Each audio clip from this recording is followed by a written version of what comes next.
Do you yield?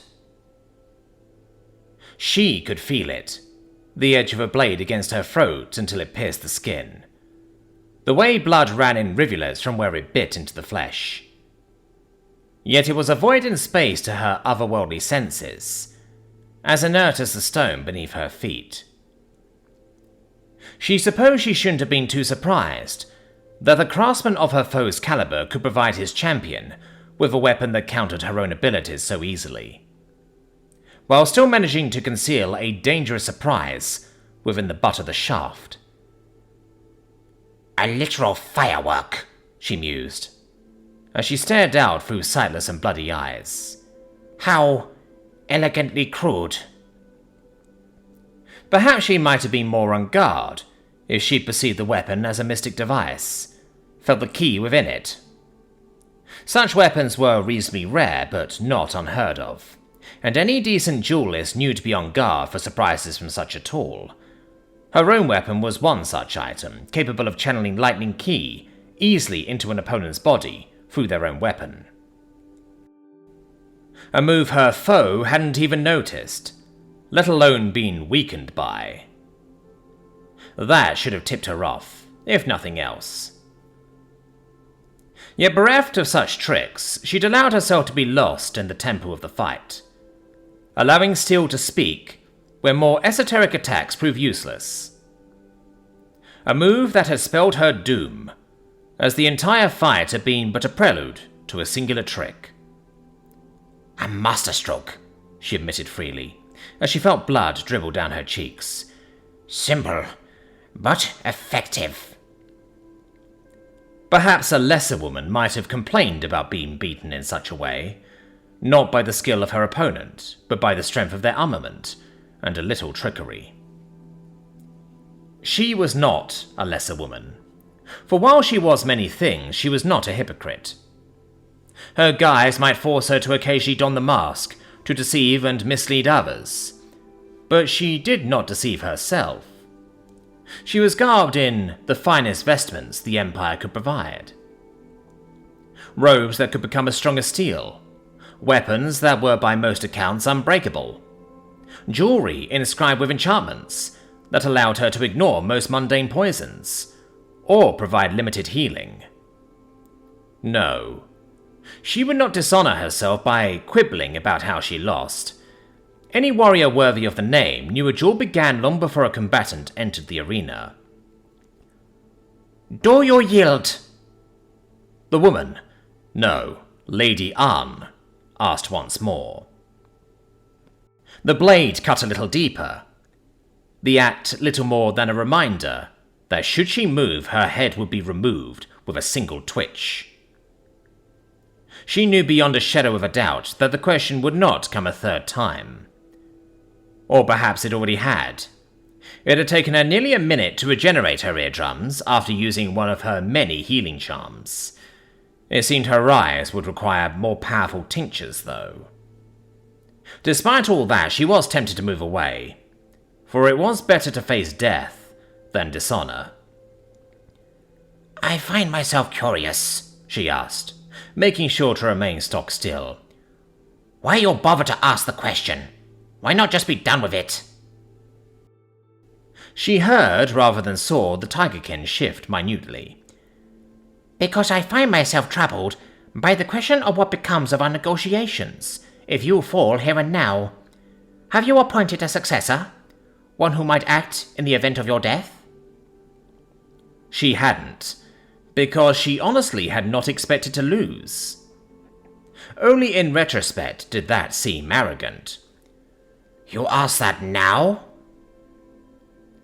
She found a small chuckle rumbling up from her throat. Were you so sure of taking me alive? Hardly, the woman scoffed.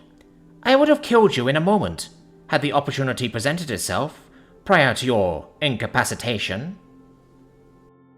That went some small way to salving the Inquisitor's pride. My second may act in my stead, she allowed. She is of a branch family, but has been groomed to act as my successor. With those two facts combined, she has the authority to fulfill the bargains we have agreed upon. Probably. There were details about the Empire and its divinities, as well as a dozen other topics to which her second was not privy. Details that would make the enforcing of any agreement suspect without Shi's presence. Yet another oversight in retrospect, she thought. She really hadn't expected to die here. She didn't want to die here, not with so much left to do, not with the fate of the Empire still held in the balance. For just a moment, she couldn't help but wonder if she might have been better served approaching the whole thing differently. Alas, it hardly matters now, she thought. So do it, she breathed. Finish this. The metal at her throat shifted as the arms holding it tensed in preparation to cut. This she is sorry, mother, she thought. She laments that this unfilial daughter has failed you. Sightless eyes gazed up towards the heavens. Don't.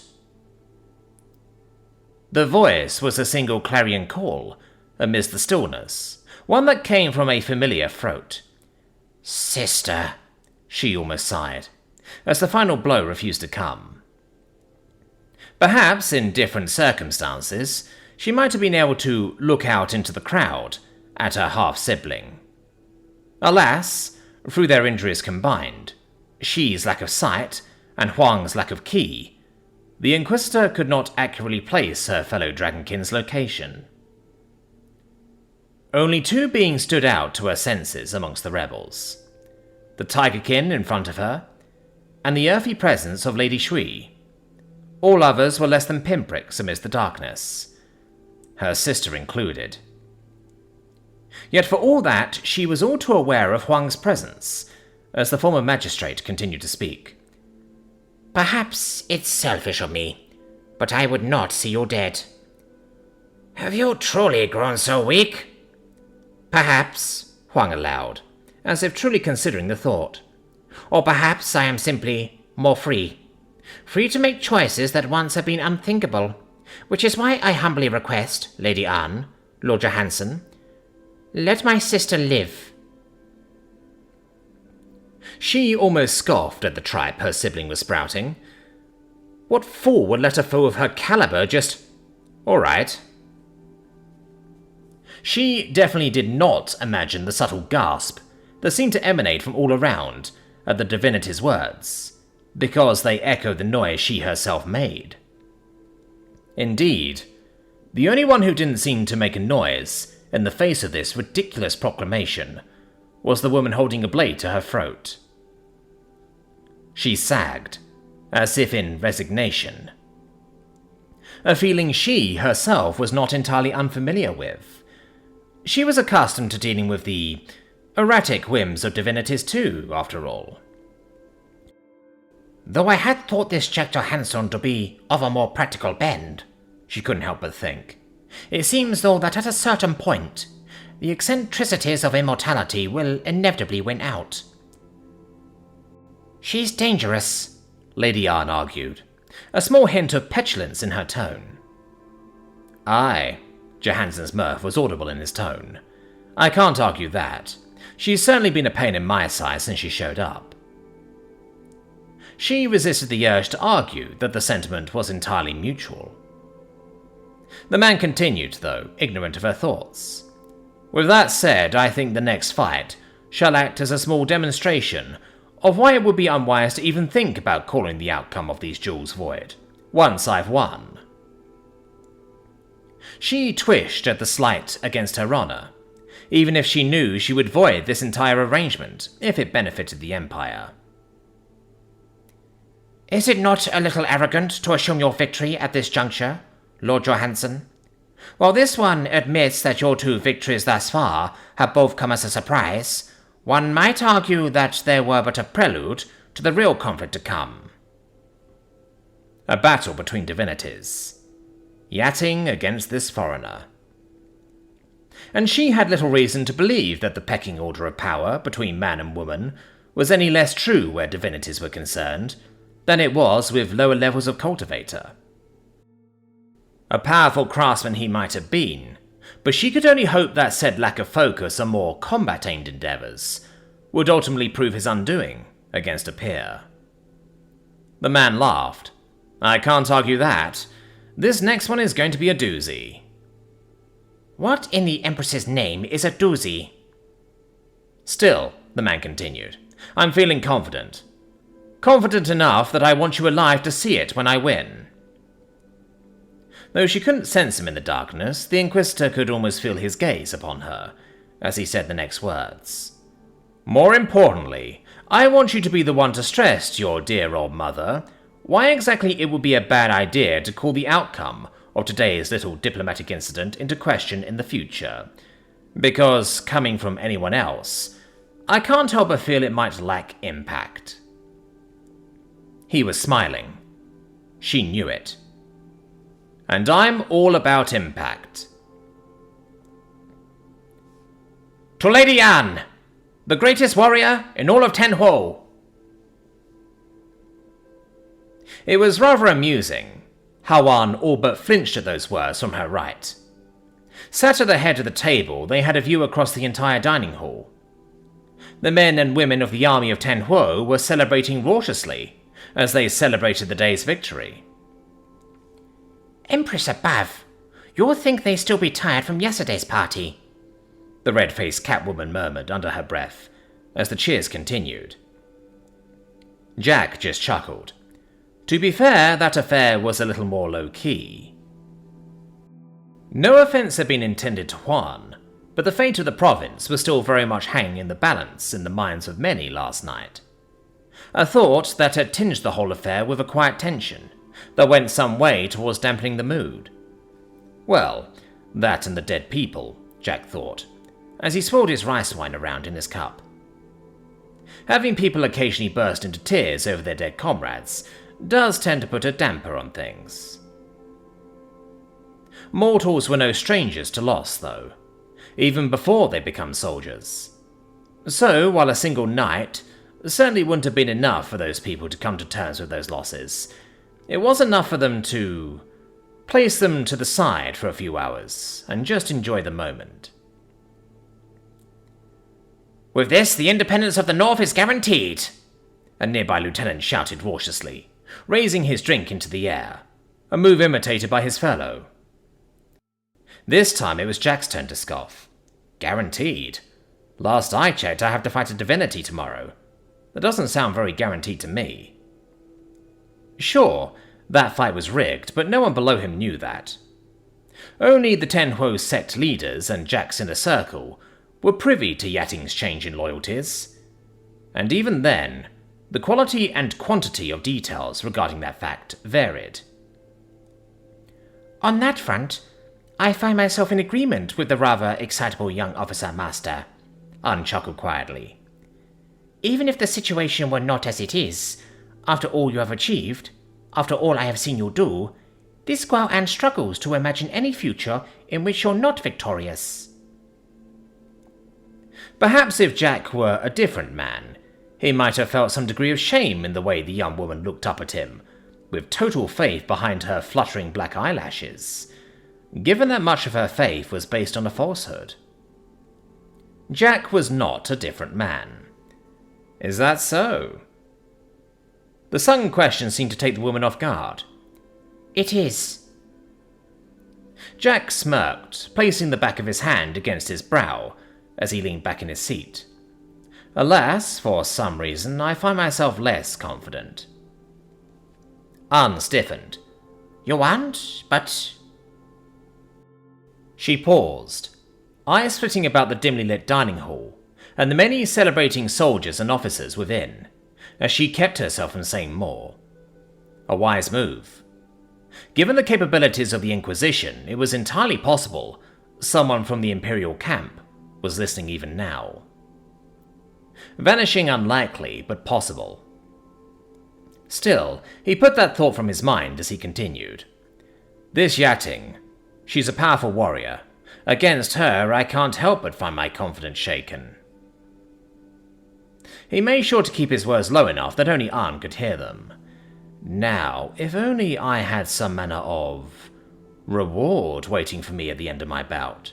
Something to give me strength in a moment of doubt. The cat girl continued to stare for a moment before snorting, as she realized he was joking. She reached out for a moment, as if to slap him on the shoulder, before pulling back her hand at the last moment. A move that made him feel slightly sad. For while Anne had grown more comfortable with him since they'd reunited, they still weren't equals in her mind. That might never be, unless he revealed the truth, which he would never do, because it threatened to undo everything he'd built. The entire province is not enough of a prize? She asked, her cat-like ears twitching with restrained mirth. Jack shook his head, though mournfully. I'm afraid not, for you see, I'm a greedy man. I need something far more valuable than a bit of dirt and a few dozen unwashed peasants to drive me to action. Oh, really? The cultivator's eyes flashed, coquettishly, as she looked up at him through dark eyelashes. And what could your lowly student provide that could be more valuable than an entire province? Jack responded by reaching over and booting up a file on his datapad.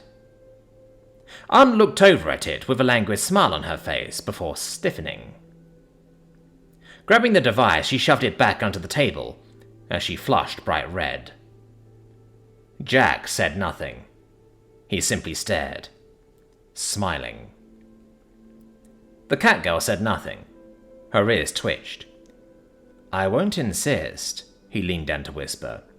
If you're uncomfortable with it, just say so.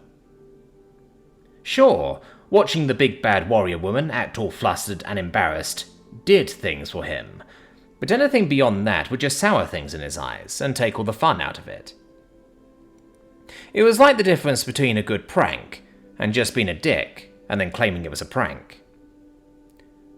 On that front, I probably did go a bit too far with the rat burgers, he realized, in a rare moment of introspection.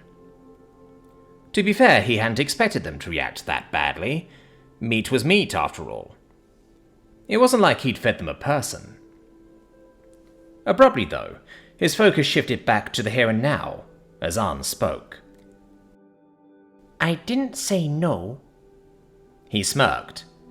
Is that a yes? I have my own conditions if I agree to this. Oh? He asked, surprised but not displeased at the pushback he was getting. Anne moved quickly, her hand flitting across the screen of the datapad with such speed one would never think she'd never even seen an electronic device before last year. Quickly she was done, and with quaking hands she turned the screen to face him, making sure no one else could see it. Jack's eyebrows shot up as he found himself staring at what was very clearly a servant's outfit. A fancy one, but a servant's outfit all the same. Basically the local equivalent of a butler's outfit, he noted. His eyes moved up from the screen to the blushing woman behind it, whose dark eyes quickly flitted away. I did win, after all, she murmured quietly. Don't I deserve a reward? Jack laughed, a deep belly laugh that threatened to draw eyes over to them. Fortunately, those that did look over thought better of it when they met Anne's flushed and challenging gaze. Well, who am I to deny the conquering hero her prize? He murmured. Anne's eyes snapped up from a nearby terrified private towards Jack. Really? Now? Eager, are we? The woman's flush grew deeper, but she did not deny it. Still, he'd have to disappoint her a little. Let's hang around for another few more minutes first before heading upstairs. He needed at least that long to print off a servant's outfit in his dimensions, given that he was a few sizes larger than just about any of the locals. A few of the Oxmen came close, but at the end of the day, G-Mods won out over magical animal shenanigans. More to the point, a lot of the soldiers in here had fought for him less than 2 days ago, and they wanted him here. He didn't understand a ton about face, but he knew he was given it by attending. and he'd robbed them of it by leaving too soon. Still, he decided to lessen the blow some, as Anne dropped just a little in her seat. Besides, that'll give us more time to tease Gao about that girl of his. Indeed, as Jack's eyes trailed over, he found the High General looking very uncomfortable as a rather drunken corporal snuggled up to his side, her fingers idly tracing his scars. If the pair were in full view, Gao would probably have put an end to it, but the pair were sat almost entirely out of view by one of the corners. A seating placement Gao had justified by saying that he didn't want to bring down the mood. He clearly hadn't expected a rather tipsy subordinate to actively seek him out, though. Anne's momentary disappointment melted away instantly as her eyes alighted on the pair, looking for all the world like the cat who ate the canary, as a wide smile slipped across her features. A fine idea, Master. A fine idea indeed. Her hand ran along Jack's thigh as she slowly stood up. But this distraction shall only sate your Gohan for so long. Don't keep me waiting. With that, she strode away, long black tail swishing to and fro, as she rolled her hips sensually with every step.